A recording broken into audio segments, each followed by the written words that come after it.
Do you want to do a development? Are you interested in getting your head around residential and commercial redevelopments, building and construction? Is it something that you want to do but are literally terrified about because you just don't have the information? Well, here we go, Alex Money's Time for School, and we are going to be doing today Development 101. Now, if you are interested in doing a development, I know that there is so much information out there. It can be a lot to take in, and for a lot of people, that just gets you off the track before you even begin. I get that. What I want to go through today is what I see as the common pitfalls and the common gaps in information that people simply don't have. And these are the absolute basics. I'm not going to pretend like I'm going to be telling you everything, but this is the absolute basics that you need to know, at least to some extent, quantify and figure out what sort of costs you're going to be up against for a standard development. And I'm talking specifically about the state of South Australia because that's where I am. So in each and every state, it might be a little bit different, but it'll still give you a general overview. So let's get right into it. First thing is, and this is something that so many people skip early on in the process, and it absolutely blows my mind, but a lawyer conveyancer. Now,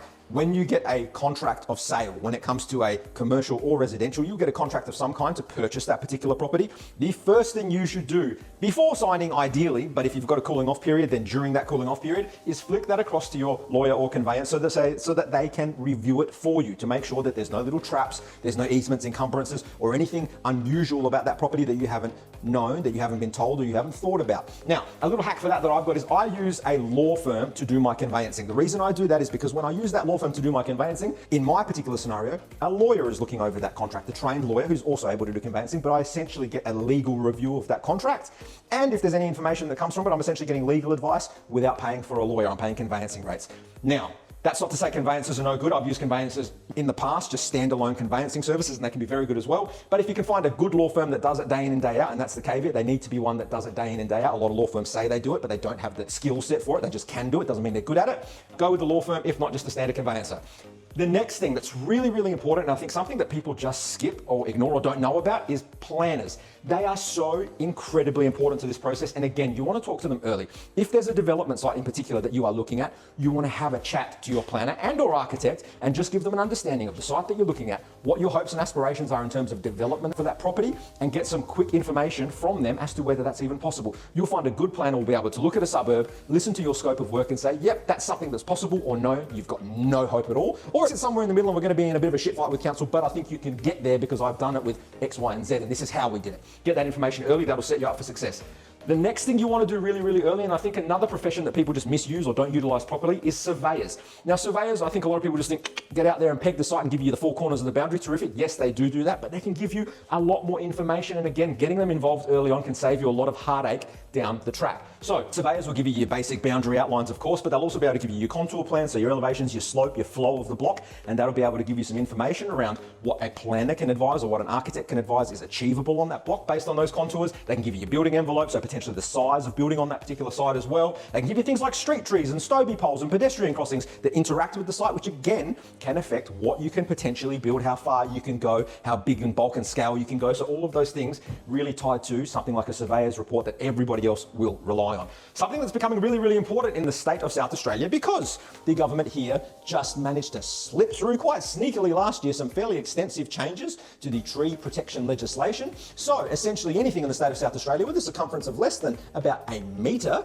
all right, so not very big at all. Old rule used to be if you could wrap your arms around the tree, then it wasn't significant. It's now really, really small. A metre's not huge. So all of those fall under the category of significant trees now. So overnight, arborists have become super involved, super important, not just for trees on your property, but also for street trees, right? So the trees that are on the street that the council has planted, oftentimes if you're doing a development, something you're going to be doing is subdividing, which will create the need for more crossovers. What's a crossover? That's a section of the driveway that's not technically yours, it's the council land that goes over, whether it be a sidewalk or a median strip, whatever it is. So that crossover is council land, and essentially council can say, you know what, there's a street tree right there, and by putting a crossover that close to it, you're going to be affecting and potentially damaging that street tree in terms of its structural root zone and its root protection zones and all these other acronyms, so you can't bloody do it. You need to involve an arborist, you need to get those opinions early on, because based on simple things like a driveway or a crossover, your whole development could fall over because you can't do it. So get those guys involved early on. Now, something that I've been caught out a couple of times, environmental engineers. This is something that really only ever came up if you were buying a contaminated site and either you were flagged in the Form 1 or it's something that came up later on, but you had to go and engage an environmental engineer. Normally it's a nightmare situation where you have to do remediations if there is contamination. Freaking horrible. These days it's changed a little bit. So for instance, if you've got a property that was commercial, and I've done this before, I've bought commercial properties and I want to put in a mixed use development. So it used to be a set of shops, I want to do a set of shops, and above it I want to put in some residential apartments. Well, the residential use is more sensitive than a commercial use because people, human beings, are going to be interacting more closely with that land. They might be planting things in the ground, they might have a garden, whatever it might be. Even if you're doing apartments that doesn't allow for any of that, it still creates a more sensitive use. So what the council says is because you're going from a less sensitive to a more sensitive, we want to get a report that says there isn't any contamination. So now it's a positive onus on you, rather than before it was like, oh, there's contamination here, so figure it out and tell us what it is and how you're going to deal with it. Now it's like, we don't know if there's contamination, but because you're going to go to a more sensitive use, prove to us that there isn't. So those guys get involved. They're not the cheapest, mind you.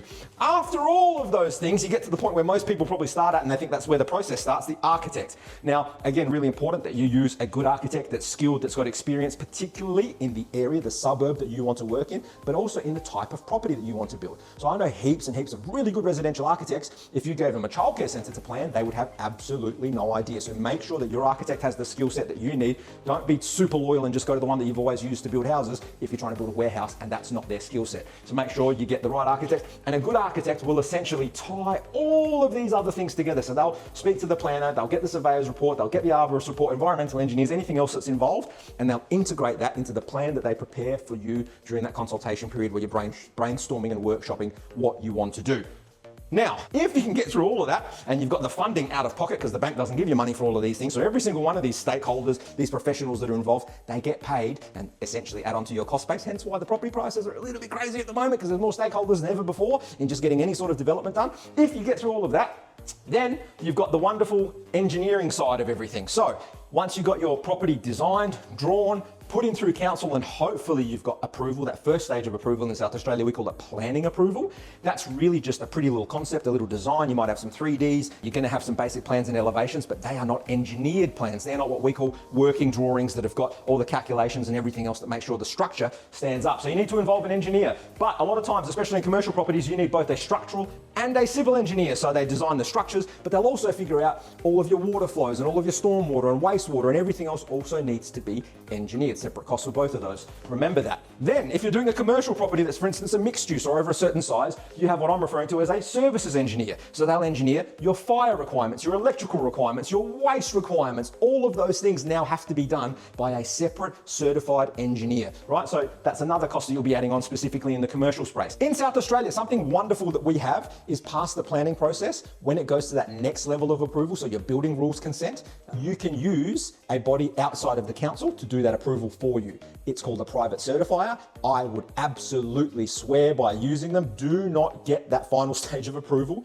done through the council. One, because as I've said before, councils like to say no to everything, and that's another opportunity for them to interject in your project and say no. And two, councils themselves actually don't like doing it because they simply don't have the skill set internally anymore. They once did, but now they don't. So use a private certifier. It'll cost you a little bit, but it'll save you a bucket load of time, and you'll get things over the line that you otherwise wouldn't going directly to council.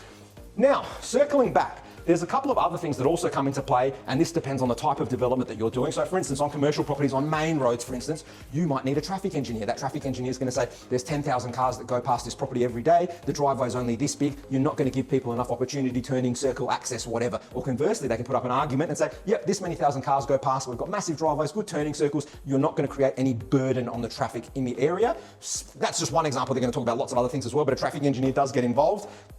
One of the ones that's come up really recently in South Australia in particular, because we've got a lot of these heritage overlays. Now, I can't stand heritage overlays. It's not that I have any problem with heritage per se, and if something is a heritage level dwelling or building and it has heritage protection, heritage certification, absolutely understand. You cannot touch that. A lot of councils, what they've done is because the things that they're trying to protect actually don't qualify for heritage protection, they're just old, they've created internally heritage, quasi-heritage protections that they call heritage overlays. So for instance, in certain councils, if a property is built simply before 1950, that's the only qualifying factor. If it's built in before 1950 and it happens to fall into a heritage overlay area, tough titties. You can't demolish it, you can't do anything unless you put up a massive, massive case to council in relation to its heritage value. So it's not in its original state, it's been bastardized and changed over time, or even when it was built, it wasn't built as a bungalow or a villa or anything of significant heritage or character value.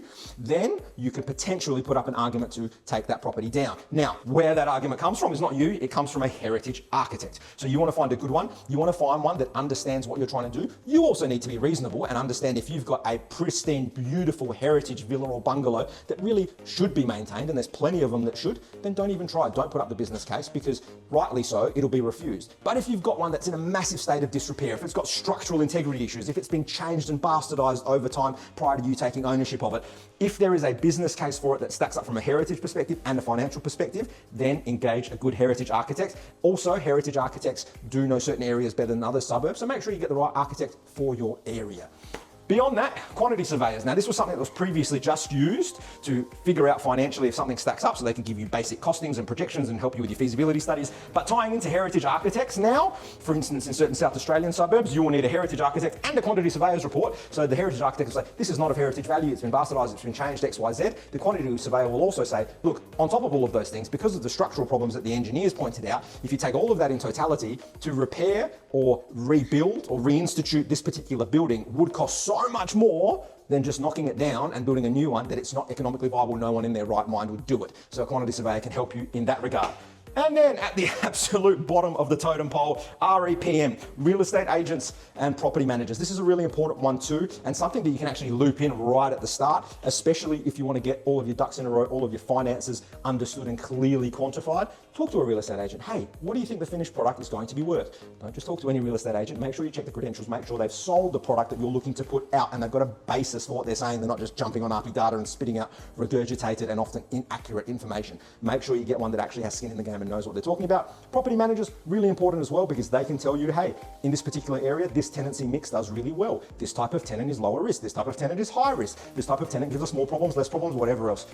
Guys, I am out of breath telling you all of that, and we have barely covered anything. So what I'm trying to say at the end of all of this, after all of this wonderful information that I hope helps you, there is so much involved in any type of development, whether it be in South Australia, Victoria, New South Wales. I'm sure all of them have got their own complexities. Just make sure you understand when you're running through those initial figures, you're not just thinking, if I buy it for this and spend this plus interest, if it's more than what I've spent, then I've made a profit.